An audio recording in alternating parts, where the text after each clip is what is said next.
Mark of Excellence. 1995 Chevrolet C1500. Your father drove this truck.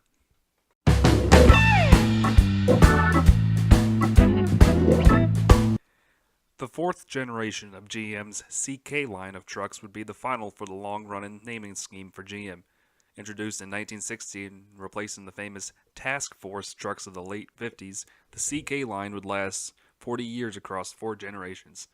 Although the 1999 and newer models would follow the evolution over revolution theme, GM dropped the CK nomenclature in favor of the Silverado and Sierra names, which continue to this day.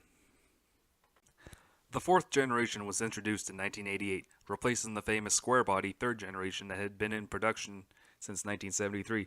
Due to the longevity of that generation, GM took it upon themselves that the fourth generation would force the truck world into the 1990s. Known internally as the GMT 400, GM shook the world with the soft lines, increased electronics, and a then shocking independent front suspension for a large, full-size truck. GM really was the first of the big three to really shake things up with the full-size truck market. It took Dodge into 1994 before they would make the next shake-up with the new line of semi-truck-inspired Ram trucks, and Ford until 1997 before the world saw their answer with the round body lines of the 10th generation of the F-Series. For all those who don't know, full-size trucks are sold in 3 sizes: half-ton, 3/4 ton, and 1 ton. 1500, for example, would be representative of the truck's 1,500-pound payload during the 1950s. Overall, the name and practice has carried on to this day with slight variations, such as Ford dropping the 0 in favor of F-150, or GM using the 10, 20, 30 for much of the 1970s and 80s. GM would then tack on a C or K in front of those numbers in order to designate between a 2-wheel drive and 4-wheel drive model. This truck is obviously a 2-wheel drive model, thus C1500. This particular 1995 model is a full-on base model, 2-wheel drive, minimum amenities, a regular cab, and base V6 power. Interior coloring is full-on GM gray. Also telling is the short box, the small 6-foot bed. The small bed and regular cab give this truck a relatively short wheelbase of 117.5 inches, and this gives this big truck a surprisingly short turning radius. I could have easily pulled a U-turn within a small parking lot with ease. All in all, this is as basic as a truck can get of that day.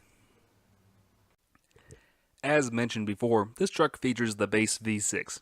Hey, it's my old friend the 4.3 again. Now within the Vortec family, this engine produced a modest 160 horsepower and 235 foot-pounds of torque. This motor is not going to win you any drag races, I will agree to that. But it's a solid little motor.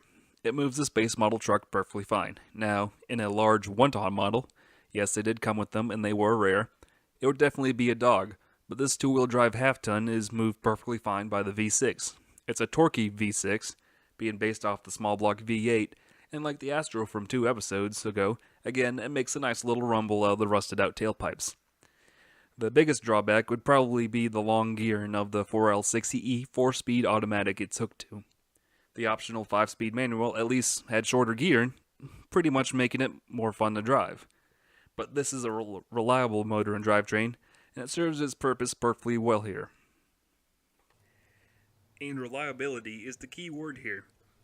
This truck has over 275,000 miles on it, and is not showing any signs of slowing down.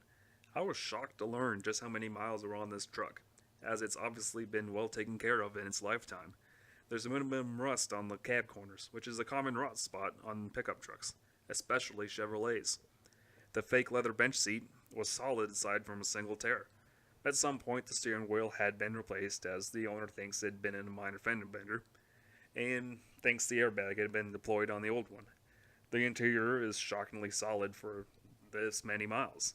It's very common for GM products of the 90s to have their interiors seemingly disintegrate once they approach 200,000 miles. But everything is, for the most part, there and working.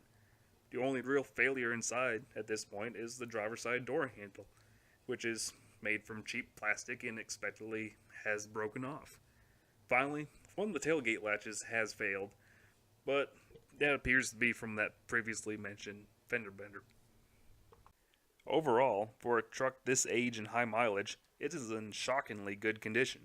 The motor runs fine, and the reliability had been a key selling point for the owner. As a college student, constant repairs can wreak havoc on one's budget and overall life. Trust me, I'm well versed on college budgets and unreliable cars. Car! Having a vehicle you can rely on every day pays huge dividends. So, a truck this basic serves its purpose perfectly well.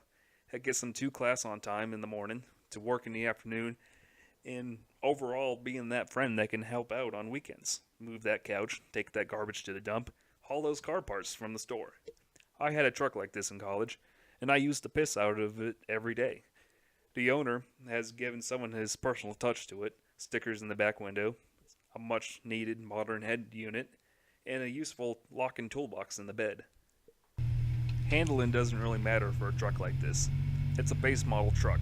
You want to know how it handles? It goes around corners and it stops. That's it. It does its job. The independent front suspension does its best to soak up the bumps, yet the solid rear axles and leaf springs let you feel everything at the same time.